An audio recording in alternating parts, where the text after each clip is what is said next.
Hi, I'm Mercy. I'm a realtor with Luxe Properties and part of the GP Team Homes. And I invited Jose, one of the best lenders, and we want to talk, Jose, about things that clients should the not clients do when should buying not a do property. when they buy a property. Exactly. So before they buy a property and way before they buy a property. So tell us, let's talk about a little bit about that and those mistakes that unfortunately, a lot of clients do when it's too late. But Yeah. anyway, Okay. Well, basically, like Mercy was saying, we're going to talk about what not to do during the home buying process. Okay. So when you're or before, before or Yeah. in the home buying process Right, is right. do not change jobs. Okay, do not become self-employed or change any jobs while getting a pre-approval or already in the process of buying a property. Okay, do not make big purchases as buying a car, buying a boat.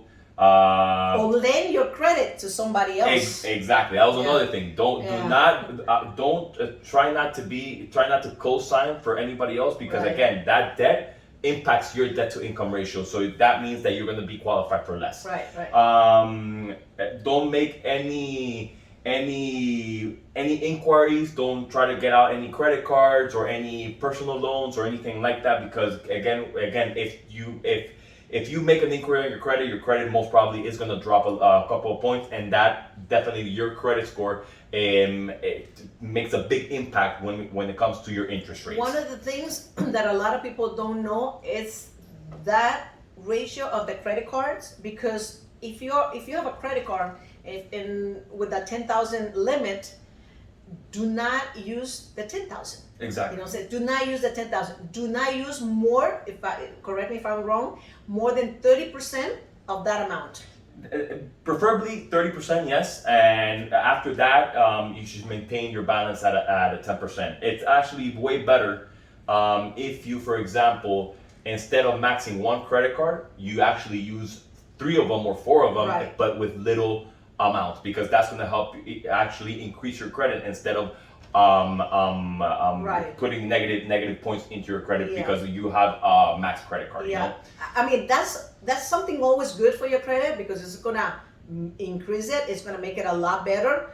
But especially when you're buying a house, please do not use more than that percentage of those credit cards. Exactly. Right. Another important thing that a lot of people do is they make large deposits in their bank accounts.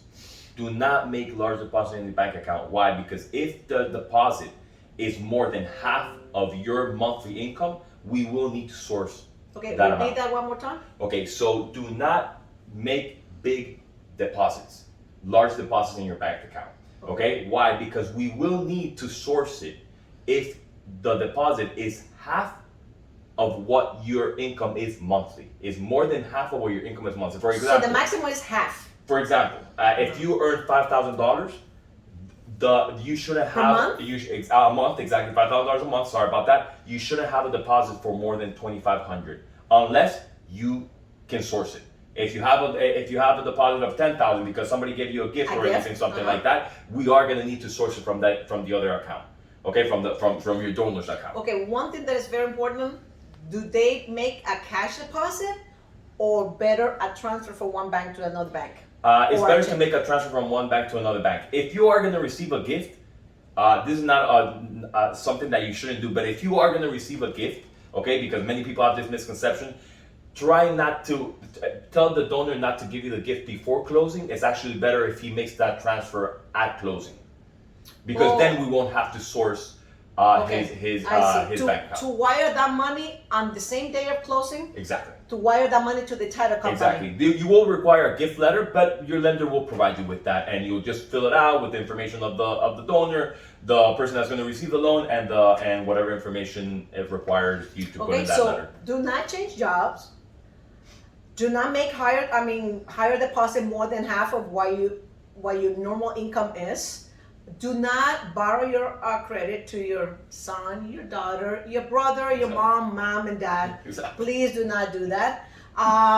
And that do not increase the ratio of your credit card more than 30%. try to stay lower than 30%, as low as you can. It's better Okay. to use different credit cards, but do not cross that 30%. And I think that's it. No? Two last things. One, with the credit cards, when you're in this process, don't start acquiring more debt. Don't start using that credit card more, because guess what? Your minimum payment could be $35 depending on Okay. the debt that you have at that moment. Okay. But if you can't keep on purchasing, Try not to use them. Exactly. Try not to use them. And the other one, one of the last ones and important ones is, do not omit any information from your loan officer. Remember, your loan officer is your loan officer and realtor are your best allies to get to this end of this transaction. So words, do not omit anything. Tell everything. Exactly. Give all the information that you can, so that the loan officer and the realtor can actually know what they're working with. Because at the end of the day, and help you. Exactly. Because at the end of the day, if you, for example, omitted information, and trust me, we will find out, and you can lose the chance to buy a house with just that omission of information. Okay. So if you have any more questions, please do not hesitate. Give us a call. The number is, you'll see it on the screen. And thank you. And if you like this information, please give us a click, give us a like. Thank you. Until next time. Thank you very much. Thank you.